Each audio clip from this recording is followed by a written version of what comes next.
Hello friend, welcome to my channel JD science classes में आप सभी का स्वागत है। जैसा कि हम वीडियो एग्ज़ाम के लिए हिंदी के प्रैक्टिस सेट सॉल्व कर रहे हैं, तो आज हम एक नए प्रैक्टिस सेट के साथ उपस्थित हुए हैं, जो हमारा ये 16वां नंबर का प्रैक्टिस सेट होगा। आशा करता हूँ आप सभी अच्छे होंगे। अगर आप हमारे चैनल पर नए हैं तो चैनल को सब्सक्राइब कर लीजिएगा और बेल आइकन प्रेस कर दीजिएगा ताकि आपको नोटिफिकेशन मिलता रहेगा। चलिए आइए देखते हैं। फर्स्ट क्वेश्चन है, करें कि अपने विद्यालय की किसी मनोरंजक घटना का वर्णन करते हुए मित्र को लिखा गया पत्र किस कोट के अंतर्गत आएगा? बताइए भी। करें कि शासकीय, अर्धशासकीय या वैयक्तिक या व्यावसायिक? बताइए कौन सा हो जाएगा। तो कौन सा हो जाएगा? देखिए, मित्रों, सगे संबंधियों को या पत्र लिखेंगे तो वो कैसा पत्र कहलाता है भी? तो वैयक्तिक पत्र कहलाता है। ठीक है, तो कौन सा हो जाएगा? तो ऑप्शन नंबर कौन सा हो जाएगा? सी नंबर सही हो जाएगा, वैयक्तिक पत्र। ठीक है, चलिए आगे चलते हैं। नेक्स्ट क्वेश्चन कह रहे हैं कि हिंदी साहित्य का आधुनिक काल सामान्यतः कब से माना जाता है? बताइए। करें कि 1850 ईस्वी से, 1700 ईस्वी से, 1750 ईस्वी से या 1900 ईस्वी से? बताइए तो कौन सा हो जाएगा? सही ऑप्शन कौन सा हो जाएगा? तो ऑप्शन नंबर यहाँ ए नंबर सही हो जाएगा, 1850 ईस्वी में। तो हिंदी साहित्य का आधुनिक काल समानता जो है 1850 ईस्वी से माना जाता है। ठीक है, चलिए आगे चलते हैं। आइए देखते हैं। अगला क्वेश्चन है, कहने कि निम्नलिखित विकल्पों में से एक वचन शब्द कौन सा है? तो यहाँ एक वचन वाला शब्द आपको बताना है। कहने कि दर्शन, नदी, घरों, लताओं। बताइए तो कौन सा हो जाएगा? तो ऑप्शन नंबर यहाँ कौन सा हो जाएगा? बी नंबर सही हो जाएगा। नदी जो है आपका यहाँ एक वचन वाला शब्द है। देखिए, घर का घरों बहुवचन हो गया, लता का लताओं बहुवचन हो गया, और देखिए दर्शन आपका बहुवचन शब्द है। क्या भाई? दर्शन आपका बहुवचन शब्द है। देखिए, जैसे दर्शन हो गया, दर्शन, दाम, प्राण, आंसू, ये हमेशा कैसे आते हैं? ये हमेशा ऐसे शब्द हैं जो हमेशा बहुवचन में होते हैं। ठीक है, बहुवचन में होते हैं। ठीक, तो ऑप्शन नंबर यहाँ बी नंबर सही हो जाएगा। ठीक है, चलिए आगे चलते हैं। आइए देखते हैं। कल भी इस तरह से क्वेश्चन एक आया था, कहने कि कंठ तालब कौन सा है? इसमें आपको बताना है कि कंठ तालब कौन सा है। चलिए, कहने कि छोटा ऊ या बड़ा ऊ, या रा या स, या ए या ए, या छोटा या बड़ा। चलिए भाई बताइए कौन सा हो जाएगा कंठ तालब में? तो ऑप्शन नंबर यहाँ पे कौन सा हो जाएगा? सी नंबर सही हो जाएगा। तो ए जो है आपका कंठ तालब है। ठीक है, कंठ तालब है। और देखिए, छोटा ऊ बड़ा ऊ कौन है? ये ओष्ठ है, ओष्ठ के अंतर्गत आएंगे। ठीक है, ठीक है। और रा और सा किसके अंतर्गत आएंगे? ये मूर्धन्य के अंतर्गत आएंगे। क्या? मूर्धन्य के अंतर्गत आएंगे। ठीक है, और देखिए, ये छोटा आ और बड़ा किसके कंठ के अंतर्गत आएंगे। ठीक है, कंठ के अंतर्गत आएंगे। ठीक है, यह कंठ है। ठीक है, और देखिए, और यहाँ पे देखिए छोटी ई भी याद रखिए, और बड़ी ई किसके स्वर किसके अंतर्गत आते हैं? ये तालब। क्या भी? तालब के अंतर्गत आते हैं। ठीक है, तालब के अंतर्गत आते हैं। एक बचा क्या? ओ और औ। ओ और औ किसके अंतर्गत? ये कंठोष्ठ के अंतर्गत आते हैं। किसके? कंठोष्ठ के अंतर्गत आते हैं। तो ये आप इन्हें ये आते हैं, ये काफ़ी इंपॉर्टेंट है। ठीक, तो ए कंठ तालब के अंतर, छोटा बड़ा कंठ है के अंतर्गत, और छोटी ई बड़ी तालब के अंतर्गत, और ओ जो है कंठोष्ठ के अंतर्गत, रा और सा मूर्धन्य के अंतर्गत, और छोटा ऊ बड़ा ऊ ओष्ठ के अंतर्गत आता है। ठीक, तो इस प्रकार आपका यहाँ सी नंबर सही हो जाएगा। चलिए अगला है, कहें कि शुद्ध शब्द छांटिए। तो शुद्ध शब्द यहाँ आपको छांटना है। चलिए, करें कि कृतघ्न या कृतघ्न या कृतघ्न या कृतघ्न कौन सा हो जाएगा? तो कृतघ्न कौन सा हो जाएगा? तो ऑप्शन नंबर यहाँ सी सही हो जाएगा। यह जो है शुद्ध शब्द है। तो कृतघ्न आपका ऑप्शन नंबर यहाँ सही शुद्ध हो जाएगा। चलिए, कृतघ्न। ठीक है, तो वो आपका शुद्ध हो जाएगा। चलिए, यहाँ पे आपको शुद्ध वर्तनी का चयन करना है। करें अतिशयोक्ति होगा कि अतिशयोक्ति होगा, या अतिशोक्ति होगा, या अतिशयोक्ति होगा? कौन सा यहाँ पे ऑप्शन शुद्ध वर्तनी वाला होगा? कौन सा ऑप्शन यहाँ सही हो जाएगा? तो वही कौन सा हो जाएगा? तो ऑप्शन नंबर बी नंबर सही हो जाएगा। अतिशयोक्ति जो है आपका शुद्ध शब्द है। चलिए आगे चलते हैं। नेक्स्ट क्वेश्चन देखिए, करें कि तथापि शब्द का संधि विच्छेद है, तथापि शब्द का संधि विच्छेद है, करें तत् प्लस अपि या तथा प्लस पी या तथा प्लस अपि या कोई नहीं। तो कौन सा हो जाएगा भाई यहाँ पे सही, कौन सा हो जाएगा? तो ऑप्शन नंबर यहाँ सी नंबर सही हो जाएगा, तथा प्लस अपि। तथा प्लस अपि जो है दीर्घ स्वर संधि है। कौन भी? दीर्घ स्वर संधि है, स्वर संधि है। ठीक, तो यहाँ पे सी सही हो जाएगा। चलिए आगे चलते हैं। देखिए अगला है, नेक्स्ट क्वेश्चन है उज्ज्वल। उज्ज्वल का सही संधि विच्छेद आपको बताना है। करें उत प्लस ज्वल या उज प्लस ज्वल या उज्ज्वल प्लस वल या उजु प्लस ज्वल। कौन सा हो जाएगा यहाँ सही संधि विच्छेद? तो ऑप्शन नंबर यहाँ 8 का सही हो जाएगा, ए नंबर सही हो जाएगा। उत प्लस ज्वल जो है उत ज्वल का संधि विच्छेद सही हो जाएगा। तो इसमें कौन सी संधि है? व्यंजन संधि है। कौन सी भाई? व्यंजन संधि है। ठीक है,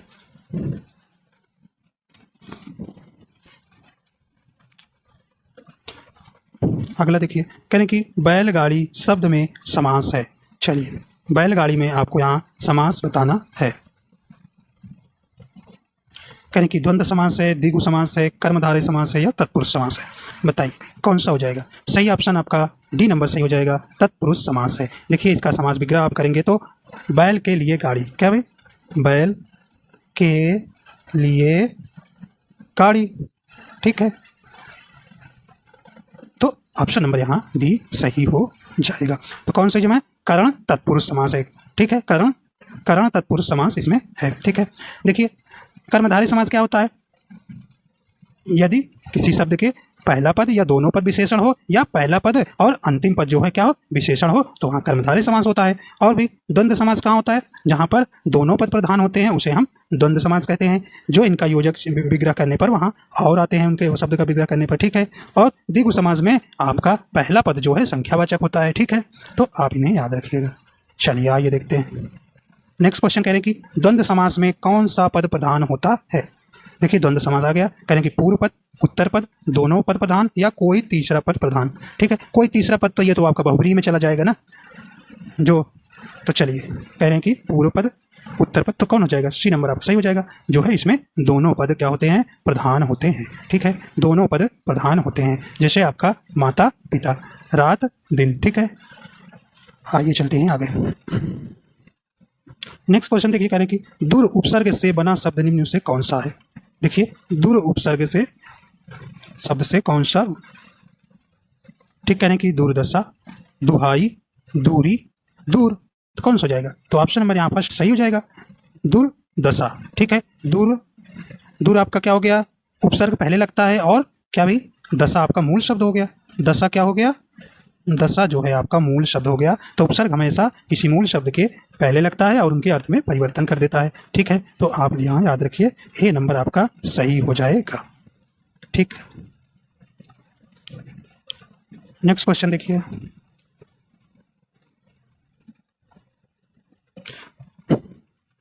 अगला है, क्या इनमें से कौन सा शब्द उपसर्ग रहित है? मतलब उसमें उपसर्ग नहीं लगा हुआ है। देखिए करें अत्यधिक, तो अति उपसर्ग है। विदेश, बी उपसर्ग है, देश, देश मूल शब्द हो गया। सुयोग, सु उपसर्ग हो गया। तो कौन सा हो जाएगा यहाँ? तो एक ही बचता है, तो आपका डी नंबर सही हो जाएगा। सुरेश में, क्योंकि ये नाम है तो इसमें किसी कोई उपसर्ग नहीं प्रयोग हुआ है, रहित पूछा है। ठीक है, चलिए नेक्स्ट क्वेश्चन कह रहे कि कृत प्रत्यय लगता है, करें क्रिया के अंत में, संज्ञा के अंत में, सर्वनाम के अंत में या विशेषण के अंत में। तो कृत धातु के कहाँ लगता है अभी? तो ऑप्शन नंबर ए नंबर सही हो जाएगा, क्रिया के अंत में। कृत प्रत्यय जो लगता है क्रिया या धातु के अंत में यह जो है लगता है। नेक्स्ट क्वेश्चन कह रहे हैं कि नीचे दिए गए विकल्पों में से तत्सम शब्द का चयन करिए। देखिए इसमें आपको बताना है कौन सा वो शब्द है जो यहाँ पे तत्सम है। देखिए आम्र कह रहे हैं कि दूध कह रहे हैं, शहीद कह रहे हैं या खिड़की कह रहे हैं। तो कौन सा हो जाएगा अभी? तो देखिए ए नंबर सही हो जाएगा, आम्र। आम्र जो है आपका तत्सम है और इसका तद्भव क्या हो जाएगा? आम हो जाता है, आम हो जाता है। ठीक है, तो ए नंबर आपका सही हो जाएगा। और दूध जो है आपका तद्भव है और इसका तत्सम क्या हो जाएगा? दुग्ध होता है। ठीक है, दुग्ध होता है। ठीक, और देखिए आप देखिए करें कि खिड़की, खिड़की आपका देशज शब्द है। क्या है? देशज शब्द है। ठीक है, आगे चलते हैं। अगला करें कि किंचित तस्यम शब्द का तद्भव शब्द बताइए। किंचित तस्यम शब्द का आपको यहाँ तद्भव बताना है। किंचित आपका तस्यम शब्द है। चलिए कौन सा हो जाएगा यहाँ? करें कुछ, थोड़ा, लेकिन, परंतु। तो कौन सा हो जाएगा ये? तो ऑप्शन नंबर यहाँ पे ए हो जाएगा। कुछ जो है किंचित का तद्भव हो जाएगा। तो ऑप्शन नंबर यहाँ ए नंबर सही हो जाएगा। देखिए थोड़ा जो क्या है, ये थोड़ा आपका तद्भव है और इसका तत्सम क्या हो जाएगा? स्तोक होता है। थोड़ा का क्या? स्तोक। ठीक है, ये थोड़ा का स्तोक जो है तत्सम हो जाएगा। ठीक है, लेकिन परंतु आपके क्या है? समुच्चय बोधक शब्द हैं। ठीक है, चलिए कहना कि चाक शब्द का तत्सम रूप है। कहना चकवा, चाकू, चक्र या चक। कौन सा हो जाएगा? तो चाक शब्द का तत्सम रूप कौन सा हो जाएगा भी? तो ऑप्शन नंबर यहाँ पे सी नंबर सही हो जाएगा, चक्र। ठीक है, तो चाक शब्द का तत्सम रूप चक्र होता है। ठीक है, देखिए चकवा क्या है? चकवा आपका क्या है? चकवा तद्भव है और जिसका तत्सम क्या होता है? चक्रवाक होता है। क्या भाई? चक्रवाक। ठीक है, तो चकवा का तत्सम चक्रवाक होता है। ठीक है, आगे देखते हैं। नेक्स्ट क्वेश्चन कह रहे हैं कि तद्भव शब्द है। करें मानव, मनई, मनुष्य, मानव। कौन सा हो जाएगा? तो ऑप्शन नंबर यहाँ पर बी नंबर सही हो जाएगा। मनई जो है आपका तद्भव शब्द है और इसका मनई का तत्सम क्या हो जाएगा? मानव। ठीक है, मानव। ठीक है, तो यहाँ तद्भव बताना था, तद्भव आपका मनई हो जाएगा। ठीक है, और देखिए मनुष्य जो है, मानुष का क्या है? तत्सम है। क्या है? मानुष। ठीक है, मनुष्य का, मानुष का तत्सम क्या हो गया? मनुष्य हो जाएगा। ठीक है, तो यहाँ आपका कौन सा हो जाएगा? बी नंबर सही हो जाएगा। चलिए आगे चलते हैं। कहें कि जातिवाचक संज्ञा नहीं है। चलिए बताइए, जातिवाचक संज्ञा नहीं है, कौन सा इसमें हो जाएगा? कहें कि सरसों, लोहा, लकड़ी, पुस्तक। कौन सा हो जाएगा यहाँ पे? तो ऑप्शन नंबर यहाँ पे डी नंबर सही हो जाएगा। जातिवाचक संज्ञा पुस्तक जो है नहीं है, तो ऑप्शन नंबर यहाँ डी नंबर सही हो जाएगा। देखिए सरसों कैसा शब्द है? यह जो है भाववाचक संज्ञा है, लोहा जो है द्रव्यवाचक संज्ञा है और लकड़ी भी आपकी क्या है? द्रव्यवाचक संज्ञा है। ठीक है, तो यहाँ पे पुस्तक जो है आपकी क्या है? जातिवाचक संज्ञा है। ठीक है, तो यहाँ पे आपको बताना था जातिवाचक संज्ञा नहीं है। ठीक है, नहीं बताना था। तो ये सब लोहा, सरसों, लकड़ी जो है ये जातिवाचक संज्ञा नहीं है, तो ऑप्शन डी ही आपका पुस्तक ही जातिवाचक संज्ञा हो जाएगी। ठीक है, तो संज्ञा के कितने भेद हैं भाई? 5 भेद होते हैं। कौन कौन से? व्यक्तिवाचक संज्ञा, जातिवाचक संज्ञा, भाववाचक संज्ञा, समूहवाचक संज्ञा और द्रव्यवाचक संज्ञा। ठीक है, तो अब सरसों जो है आपका भाववाचक संज्ञा हो गया, लोहा, लकड़ी द्रव्यवाचक संज्ञा हो गया। ठीक है, और पुस्तक आपका जातिवाचक संज्ञा हो गया। तो इस प्रकार आप डी सही हो जाएगा। चलिए आगे चलते हैं। देखिए, चलिए छोटा हो गया। कहें कि बड़े बड़े बड़ाई ना करें, बड़ो न बोले, बोल रहीमन हीरा कब कहे, लाख टका मेरो मोल। बताइए, कहने रहीमन द्वारा लिखित इन पंक्तियों में बड़े शब्द का प्रयोग जिस रूप में हुआ है वह है। कहें कि विशेषण है, संज्ञा है, सर्वनाम है या क्रिया विशेषण है। बताइए भी कौन सा हो जाएगा? तो ऑप्शन नंबर यहाँ पे बी नंबर सही हो जाएगा। यहाँ बड़े जो है आपका क्या है? यहाँ पर संज्ञा का प्रयोग हुआ है। ठीक, तो ऑप्शन नंबर बी हो जाएगा।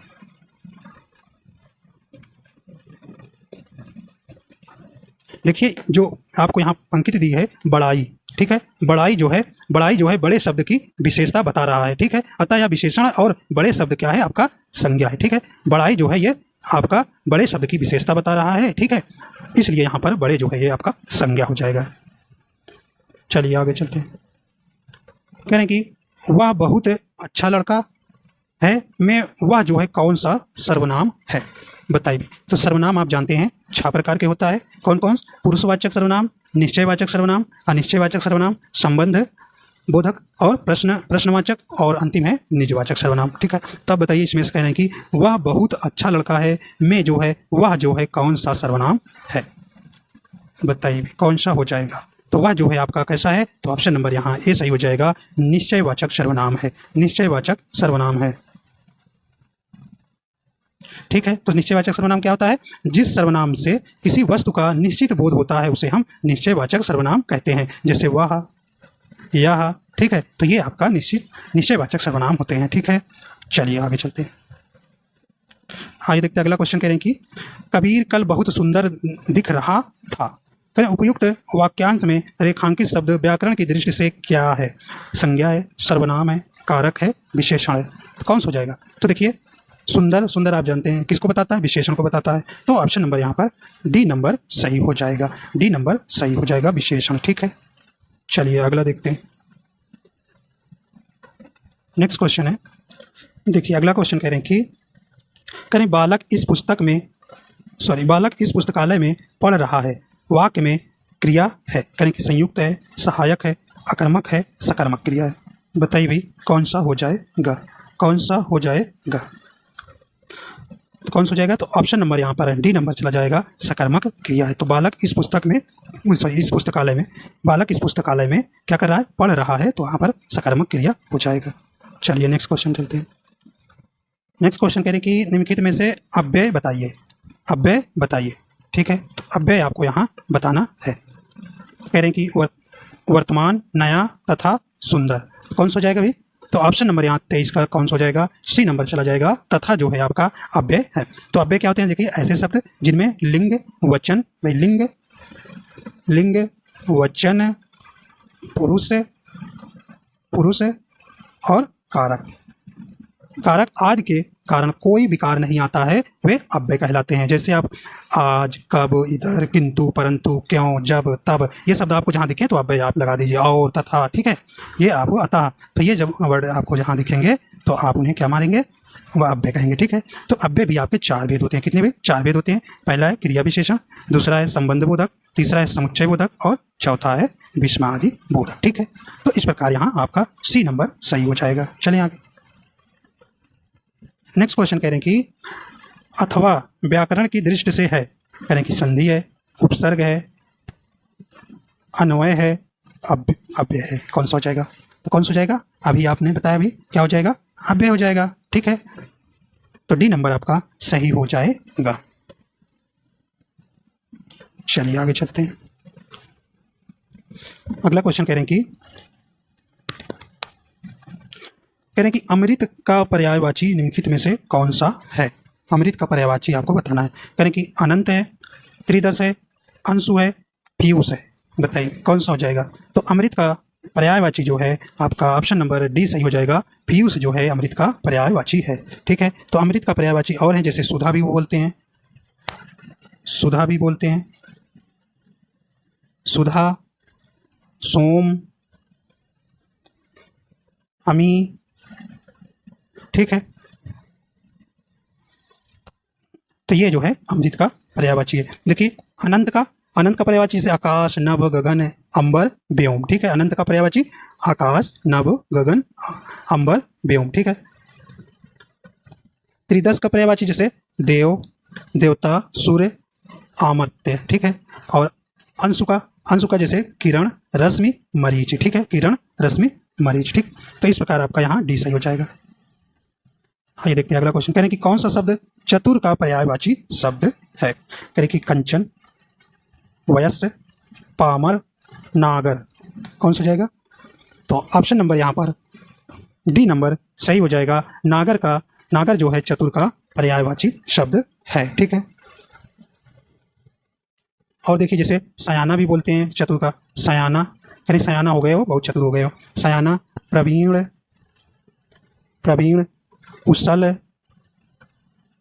कुशल, दक्ष, करें दक्ष, आप दक्ष हो चुके हो, चतुर हो गए हो, दक्ष। ठीक, और पटु। तो ये आपके कुछ है जो हैं चतुर के पर्यायवाची शब्द हैं। ठीक है, और देखिए कंचन जो है किसका पर्यायवाची है, ये जो है सोना का है। कंचन जो है सोना का पर्यायवाची है। पामर किसका है, खल का। और वयस्क किसका है, ये मित्र का पर्यायवाची है। वयस्क किसका है, मित्र का पर्यायवाची है। ठीक, तो डी नंबर यहाँ सही हो जाएगा। आइए अगला देखते हैं। कह रहे हैं कि अल्पज्ञ का विलोम बताइए। तो अल्पज्ञ कहने की विज्ञ होगा कि विशेषज्ञ होगा या बहुज्ञ होगा या अज्ञ होगा। तो कौन सा हो जाएगा? तो ऑप्शन नंबर यहाँ सी नंबर सही हो जाएगा। अल्पज्ञ का बहुज्ञ जो है इसका विपरीतार्थक शब्द हो जाएगा। आइए चलते हैं अगला।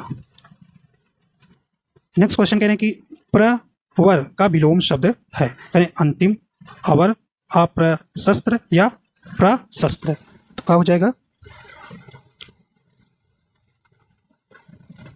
ठीक है, तो आपका कौन सा हो जाएगा? तो ऑप्शन नंबर यहाँ पे बी नंबर सही हो जाएगा। प्रवर का विलोम जो है अवर होता है, अवर होता है।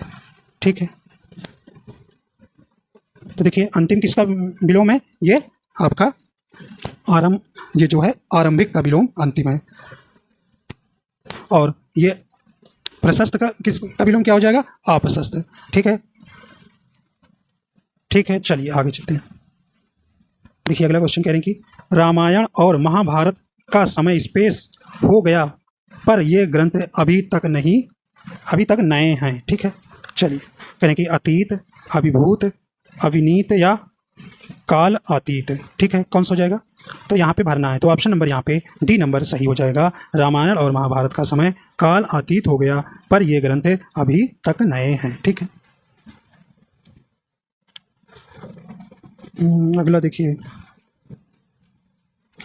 अगला प्रश्न है, करें कि देश रक्षा के लिए प्रत्येक नागरिक को रहना चाहिए। करें कि संबद्ध, उद्वत या प्रबुद्ध। कौन सा हो जाएगा भाई? तो ऑप्शन नंबर यहाँ पे 30 का कौन सा हो जाएगा? तो ऑप्शन नंबर यहाँ पे कौन सा हो जाएगा भाई? बी नंबर सही हो जाएगा। उद्दत मीन क्या होता है भाई? उद्दत का अर्थ है क्या होना? तैयार रहना। क्या है? तैयार रहना। तो क्या होना चाहिए? देश रक्षा के लिए प्रत्येक नागरिक को क्या रहना चाहिए? तैयार रहना चाहिए। तो उद्दत। तो ऑप्शन नंबर बी यहाँ सही भरेंगे। आइए देखते हैं अगला क्वेश्चन। अगला क्वेश्चन कह रहे हैं कि पृथ्वी, ग्रहों, तारों आदि का स्थान वाक्यांश के लिए उचित शब्द होगा। करें कि समंदर, अंतरिक्ष, धरती, विश्व। तो कौन सा हो जाएगा? 31 का। तो ऑप्शन नंबर यहाँ पे बी नंबर सही हो जाएगा, अंतरिक्ष। ठीक है, चलिए अगला क्वेश्चन देखते हैं। नेक्स्ट क्वेश्चन कह रहे हैं कि वन में लगने वाली आग वाक्यांश के लिए एक शब्द होगा। बताइए भी कौन सा हो जाएगा? कह रहे हैं कि बड़वाग्नि,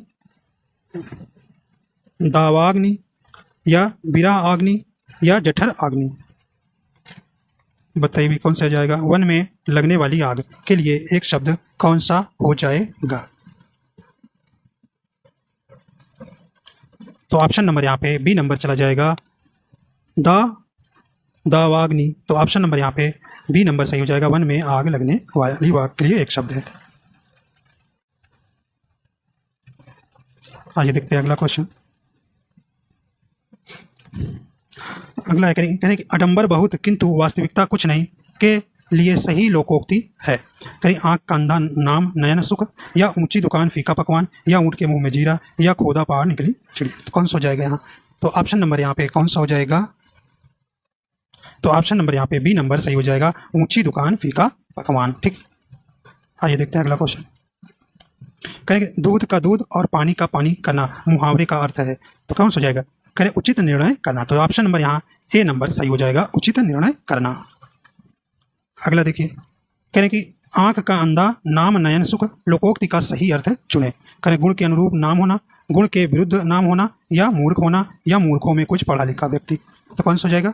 तो ऑप्शन नंबर यहाँ पे बी नंबर सही हो जाएगा, गुण के विरुद्ध नाम होना। आंख का अंधा नाम नयन सुख की लोकोक्ति का सही अर्थ है। देखिए अगला क्वेश्चन कहने की पिता ने समझाया कि सदा सत्य बोलना चाहिए। यह वाक्य उदाहरण है। कहने की सरल वाक्य है, इच्छावाचक वाक्य है, मिश्र वाक्य है, या आज्ञावाचक वाक्य है। तो कौन सा हो जाएगा? तो ऑप्शन नंबर यहाँ पे सी नंबर चला जाएगा, मिश्र वाक्य है। ठीक, मिश्र वाक्य है। देखिए मिश्र वाक्य क्या होते हैं? मिश्र वाक्य में एक मुख्य वाक्य होता है तथा दूसरा उपवाक्य होता है जो मुख्य वाक्य पर आश्रित होता है, या जो है कि, तो, की, तो,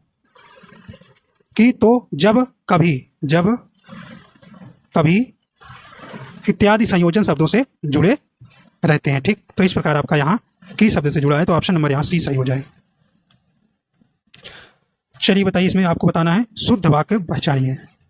कौन सा हो जाएगा शुद्ध वाक्य आपको यहाँ पहचानना है। तो ऑप्शन नंबर यहाँ पर कौन सा हो जाएगा, सी नंबर यहाँ सही हो जाएगा। मेरा एक भाई और 5 बहनें हैं। चलिए अगला क्वेश्चन है, कह रहे हैं कि मैं खाता हूँ कर्मवाच्य रूप होगा। मैं खाता हूँ कर्मवाच्य रूप होगा, तो कौन सा हो जाएगा। तो ऑप्शन नंबर यहाँ डी नंबर सही हो जाएगा, मुझसे खाया जाता है। अगला क्वेश्चन है, कह रहे हैं कि वह मुझसे अलग रहता है। रेखांकित शब्द के आधार पर बताइए कि यहाँ जो है कौन सा कारक है। चलिए तो कौन सा हो जाएगा ये, तो ऑप्शन नंबर यहाँ पर बी नंबर सही हो जाएगा, अपादान कारक। क्या हो जाएगा, अपादान कारक। वह जो है मुझसे अलग रहता है, तो क्या अलगाव के रूप में आपका अपादान कारक आता है। तो कारक आपके 8 प्रकार के होते हैं। चलिए कह रहे हैं कि सप्ताह में 7 दिन होते हैं। प्रस्तुत वाक्य में दिन शब्द है, कह रहे हैं कि पुल्लिंग है, स्त्रीलिंग है, उभयलिंग है या कुछ भी नहीं। तो कौन सा हो जाएगा भाई, तो ऑप्शन नंबर यहाँ ए नंबर सही हो जाएगा। दिन जो है आपका कैसा शब्द है, ये एक पुल्लिंग शब्द है। ठीक है, देखिए रत्नों और महीनों, दिनों, तारों, ग्रहों, धातुओं, पेड़ों, पर्वतों, सागरों, देशों, अनाज, द्रव आदि के नाम जो हमेशा कैसे होते हैं, पुल्लिंग के अंतर्गत आते हैं। ठीक है, जैसे आपका रत्नों, महीनों के नाम,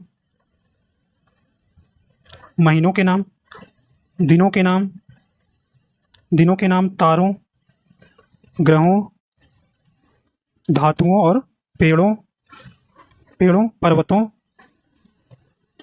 पर्वतों, सागरों और देशों, जैसे किसी देश का नाम पूछ ले किस में होगा, तो देशों के नाम, अनाज कोई होगा, और द्रव जो है ये जैसे दही हो गया, पानी हो गया, तो ये आपके किस में शब्द आएंगे, ये पुल्लिंग के अंतर्गत आते हैं। ठीक, तो आप इसमें इतना याद रखिए। चलिए अगला क्वेश्चन है, कह रहे हैं कि स्त्री शब्द का बहुवचन बताइए। तो भैया आसान है, बताइए कौन सा हो जाएगा। तो ऑप्शन नंबर यहाँ भी सही हो जाएगा, स्त्रियां। ठीक है, आइए अगला देखते हैं। नेक्स्ट क्वेश्चन कह रहे हैं कि सीता सो रही थी, वाक्य का काल बताना है। कह रहे कि सामान्य भूतकाल, पूर्ण भूतकाल, अपूर्ण भूतकाल या संदिग्ध भूतकाल। बताइए कौन सा हो जाएगा।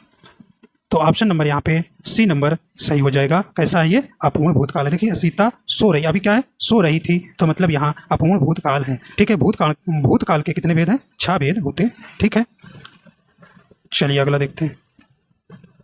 अगला क्वेश्चन करें कि ऋषि की गाय बहुत दूध देती है, वाक्य में रेखांकित शब्द किस विशेषण का उदाहरण है। करें कि गुणवाचक है, संख्यावाचक है, सार्वनामिक है या परिमाण बोधक है। बताइए भाई कौन सा हो जाएगा। तो क्या हो जाएगा ये, यहाँ आपका जो है डी नंबर चला जाएगा। तो आपके विशेषण कितने हैं, 4 हैं, तो यहाँ पर परिमाण बोधक विशेषण के अंतर्गत आएगा। ठीक है, चलिए नेक्स्ट क्वेश्चन है, करें कि अशुद्ध शब्द बताना है। आपको यहाँ अशुद्ध शब्द कौन सा है वही आपको यहाँ बताना है। तो देखिए अनसुईया, तो ये आपका सही है, एनक सही है, और देखिए संशय भी आपका सही है। देखिए यहाँ पे संकट आपका गलत है। ठीक है, तो यहाँ संकट होता है। ठीक है, तो ऐसे लिखा जाएगा शुद्ध संकट। ठीक है, तो ये आपका सही हो जाएगा शुद्ध, तो ये आपका यही अशुद्ध है। ठीक है, कह रहे हैं कि हिंदी को विकास प्रदान करने वाली भाषा कौन सी है। कह रहे कि पाली है, प्राकृत है, संस्कृत है, अपभ्रंश है। तो हिंदी को विकास प्रदान करने वाली भाषा कौन सी है। ठीक है, तो बताइए भाई कौन सी हो जाएगी। तो ऑप्शन नंबर यहाँ पर डी नंबर सही हो जाएगा, अपभ्रंश है। ठीक है, अपभ्रंश है। ठीक है, देखो अपभ्रंश की जो आधुनिक से आर्य भाषाएं हैं, जैसे हिंदी हो गई, बांग्ला हो गई, गुजराती हो गई, मराठी हो गई, पंजाबी हो गई, ठीक है, उर्दू हो गई और उड़िया। ठीक है, तो इस प्रकार आपका डी यहाँ सही हो जाएगा। नेक्स्ट क्वेश्चन है, करीब सौर श्रेणी अपभ्रंश के अंतर्गत आने वाली भाषा नहीं, देखिए नहीं वाली आपसे पूछा है। करीब गुजराती, सिंधी, राजस्थानी, पश्चिमी हिंदी। तो कौन सा हो जाएगा भी, तो ऑप्शन नंबर यहाँ पर बी नंबर सही हो जाएगा। सिंधी जो है सौर श्रेणी अपभ्रंश के अंतर्गत नहीं आती है। ठीक है,